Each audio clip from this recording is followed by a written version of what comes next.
Assalamualaikum warahmatullahi wabarakatuh. Yang terhormat Ibu Dr. Haji Tuti Rastuti SHMH selaku dosen mata kuliah Hukum Asuransi. Perkenalkan, saya Samsabila Rahimah Asmawinata dengan NPM 23103039. Pada kesempatan kali ini saya akan mempresentasikan sinopsis putusan nomor 711 garing PDT garing 2020 garing PT DKI mengenai sengketa asuransi jiwa unit link atau PAID antara Lanyala Mahmud Mataliti melawan PT Asuransi Jiwa Manulife Indonesia. Baik, selanjutnya. Selanjutnya, pada slide pertama dijelaskan identitas putusan yang dianalisis. Nomor putusan dalam perkara ini adalah 711 garing PDT garing 2020 garing PT DKI. Jenis perkara yang dibahas yaitu sengketa perdata asuransi jiwa unit link atau PAID. Perkara ini diperiksa pada tingkat banding di Pengadilan Tinggi DKI Jakarta. Pihak pembanding dalam perkara ini adalah Lanyala Mahmud Mataliti, sedangkan pihak terbanding adalah PT Asuransi Jiwa Manulife Indonesia. Kemudian pada bagian amar putusan, pengadilan memutuskan untuk mengabulkan gugatan penggugat. Polis dinyatakan batal dan tidak memiliki kekuatan hukum mengikat. Selain itu, tergugat juga dihukum untuk membayar ganti rugi sebesar 4.190.616.000.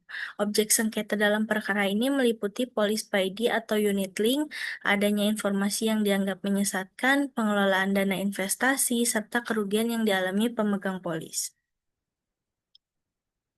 Nah, pada slide ini dijelaskan latar belakang dan isu hukum dalam perkara. Poin pertama yaitu penyesatan informasi. Dalam perkara ini, agen asuransi diduga memberikan informasi yang tidak akurat, tidak lengkap, dan menyesatkan mengenai produk PAID atau unit link kepada pemegang polis. Poin kedua yaitu ketidaksesuaian dokumen. Terdapat perbedaan antara proposal penawaran yang disampaikan oleh agen dengan isi ringkasan polis dan ketentuan umum yang diterima nasabah setelah perjanjian dibuat. Poin ketiga yaitu prinsip perlindungan konsumen. Produk PAID merupakan gabungan antara asuransi dan investasi sehingga membutuhkan transparansi penuh mengenai manfaat, biaya, dan risiko kepada calon nasabah. Poin keempat yaitu tanggung jawab perusahaan. Dalam perkara ini dipersoalkan apakah perusahaan asuransi bertanggung jawab atas tindakan agen pemasar yang bertindak atas nama perusahaan berdasarkan Undang-Undang Nomor 40 Tahun 2014 tentang Perasuransian. Pada slide ketiga, ini dijelaskan tujuan penulisan sinopsis putusan ini. Tujuan pertama yaitu penilaian hukum, yaitu memberikan penilaian terhadap sengketa antara pemegang polis dan perusahaan asuransi terkait produk PAID atau unit link serta pelanggaran hak pemegang polis. Yang kedua yaitu tujuan identifikasi perbuatan melawan hukum. Penulisan ini bertujuan menentukan ada atau tidaknya perbuatan melawan hukum maupun pelanggaran prinsip itikat baik dalam perjanjian asuransi dan proses pemasarannya. Tujuan yang ketiga yaitu perlindungan konsumen. Penulisan ini bertujuan memberikan perlindungan hukum kepada pemegang polis sebagai konsumen jasa keuangan yang dirugikan akibat ketidaksesuaian proposal dengan isi polis. Tujuan yang keempat yaitu kepastian hukum. Penulisan ini bertujuan menegaskan hak dan kewajiban para pihak dalam perjanjian asuransi berbasis investasi, serta mendorong transparansi dalam pemasaran produk PAID. Yang kelima yaitu preseden pengawasan. Putusan ini diharapkan menjadi bentuk pengawasan terhadap praktik pemasaran PAID agar perusahaan asuransi lebih bertanggung jawab dan dapat mencegah sengketa serupa di masa depan. Nah, pada slide ini dijelaskan teori-teori yang digunakan dalam analisis perkara.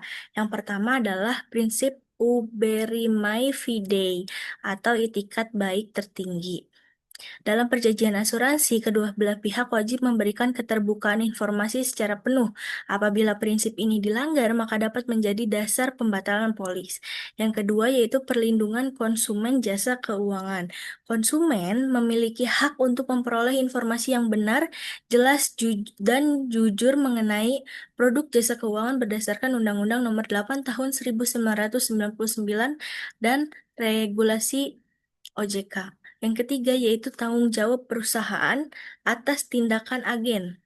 Berdasarkan prinsip respondet superior, perusahaan sebagai prinsipal bertanggung jawab atas tindakan agen pemasar yang dilakukan dalam lingkup kewenangan. Teori keempat yaitu PAID atau Unit Link berdasarkan Undang-Undang Nomor 40 Tahun 2014, produk ini menggabungkan perlindungan asuransi dan investasi sehingga membutuhkan pengungkapan informasi yang lebih rinci mengenai risiko investasi, biaya polis, dan mekanisme dana. Baik, yang selanjutnya pada slide ini dijelaskan metode penelitian yang digunakan. Nah, yang pertama yaitu pembuktian perdata. Penelitian ini dilakukan melalui penilaian alat bukti, dokumen polis, proposal asuransi, serta keterangan para pihak sesuai hukum acara perdata. Yang kedua yaitu analisis yuridis, dilakukan telaah hubungan hukum berdasarkan KUH Perdata, Undang-Undang Nomor 40 Tahun 2014, dan ketentuan mengenai syarat sah perjanjian.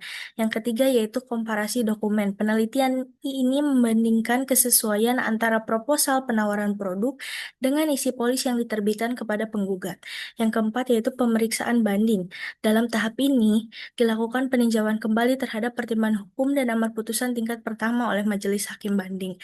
Nah, pendekatan yang digunakan adalah yuridis normatif dengan analisis putusan pengadilan atau case study menggunakan metode litigasi perdata tingkat banding.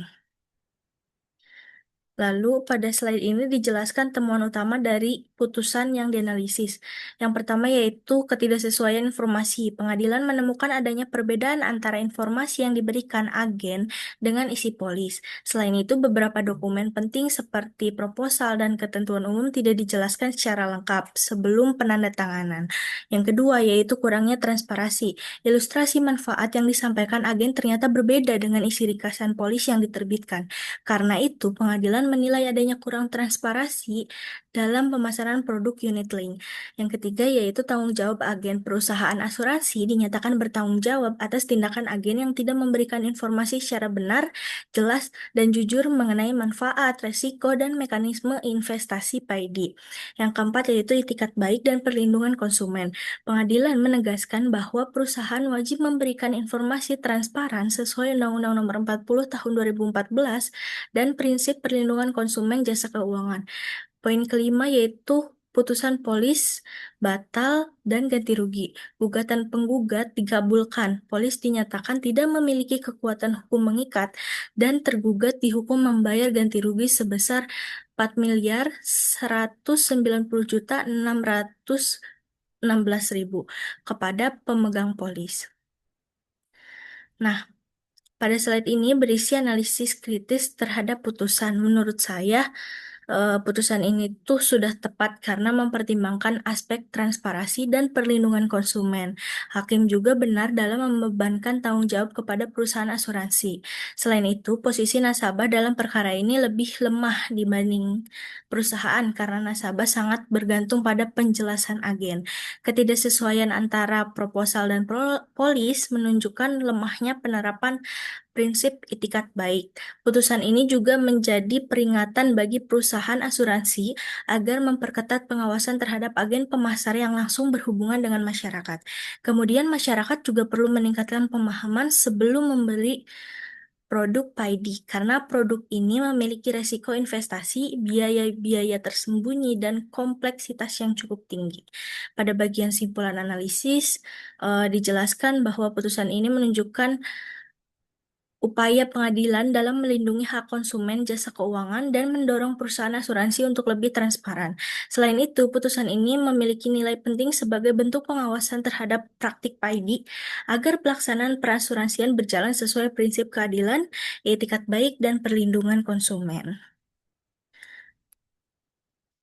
Baik, pada slide ini dijelaskan relevansi putusan terhadap materi dalam RPS Hukum Asuransi. Yang pertama yaitu perjanjian Uberia Fidei. Ketidaksesuaian antara proposal dan polis menunjukkan pentingnya keterbukaan dan prinsip Atmos God Fight dalam perjanjian asuransi. Kedua yaitu unsur syarat syarat sah perjanjian. Perkara ini membahas syarat sah perjanjian, klausula polis, kekuatan hukum polis, dan pembatalan perjanjian menurut KUH Perdata. Tiga, yaitu kedudukan polis sebagai alat bukti. Perkara ini menunjukkan pentingnya isi polis, penandatanganan, dan pembuktian dalam sengketa asuransi di pengadilan. Yang keempat, yaitu tanggung jawab agen dan perusahaan. Putusan ini menyoroti perilaku agen, pemasar, dan pertanggungjawaban prinsipal terhadap agen berdasarkan Undang-Undang Perasuransian. Yang kelima yaitu asuransi syariah dan PAID. Perkara ini menjadi studi kasus mengenai produk PAID yang berkembang pesat dan membutuhkan hukum serta pengawasan yang lebih ketat di era modern. Yang keenam yaitu peran OJK dan perlindungan konsumen. Putusan ini menunjukkan pentingnya pengawasan OJK terhadap pemasaran PAID serta perlindungan terhadap konsumen jasa keuangan. Nah, pada slide terakhir dijelaskan simpulan dari keseluruhan pembahasan.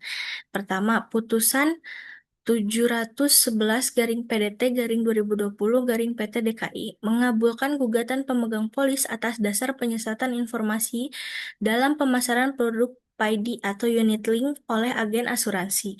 Yang kedua, polis dinyatakan batal dan tidak berkekuatan hukum mengikat serta perusahaan dihukum membayar ganti rugi sebesar 4.190.616.000 rupiah kepada penggugat. Yang ketiga, itu perusahaan asuransi bertanggung jawab penuh atas tindakan agen pemasar sesuai prinsip respondet superior dan Undang-Undang Nomor 40 Tahun 2014 tentang perasuransian. Yang keempat, putusan ini menegaskan bahwa prinsip itikat baik atau uberimae fidei, transparansi informasi, dan perlindungan konsumen sebagai pilar utama industri asuransi di Indonesia. Yang kelima, putusan ini memiliki relevansi yang sangat kuat dengan materi hukum asuransi dan menjadikan preseden penting dalam pengawasan pemasaran produk investasi berbasis asuransi. Baik, demikian presentasi yang dapat saya sampaikan. Mohon maaf apabila terdapat kekurangan dalam penyampaian maupun isi materi. Terima kasih atas perhatiannya. Wassalamualaikum warahmatullahi wabarakatuh.